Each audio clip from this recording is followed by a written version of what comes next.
શક્તિપીઠ બહુચરાજી તાલુકાના ચડાસરા ગામમાં વરસાદી પાણીના નિકાલ માટે અંદાજે 7.5ની ગટર લાઇનનું નિર્માણ કરવામાં આવ્યું છે। આ લાઇન એવી રીતે નાખવામાં આવી છે અંદાજે 10 જેટલા ઘરમાંથી ઉમરી ઓળંગી અને જેવા બહાર આવો ત્યાં ઊંડી ગટર લાઇનમાં ગરકાવ થઈ જાઓ। અંદાજે 1 વર્ષ પહેલા બનેલી આ ગટર લાઇનની ઉપર સ્લેબ ભરવાનું તંત્ર જાણે ભૂલી ગયું હોય અને મોટા અકસ્માતની રાહ જોઈ રહ્યું હોય તેવી સ્થિતિ હાલમાં નિર્માણ પામી છે। સ્થાનિક રહીશો દ્વારા ચડાસરા ગામના સરપંચ, તલાટી, મામલતદાર, ટીડીઓ, જિલ્લા પંચાયત, સિંચાઈ વિભાગને લેખિત તેમજ મૌખિક અનેકવાર રજૂઆત કરવામાં આવી છે। એસસી ચેમ્બરમાં બેઠેલા અધિકારીઓના પેટનું પાણી પણ નથી હલતું। સમસ્યા એટલી કમને આબુ આટલું ભરી આપો, અમારા બાળકો પડી જવાનો અમને બહુ જ ભય રહે।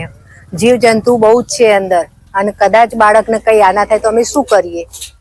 અમે ઘરમાં કામકાજ કરતા હોય, રસોઈ કરતા હોય કે બાર બાળકને જોઈને અમે બેહી રહીએ। સમસ્યામાં સાહેબ જે ખુલ્લી ગટર છે એનો પ્રશ્ન છે।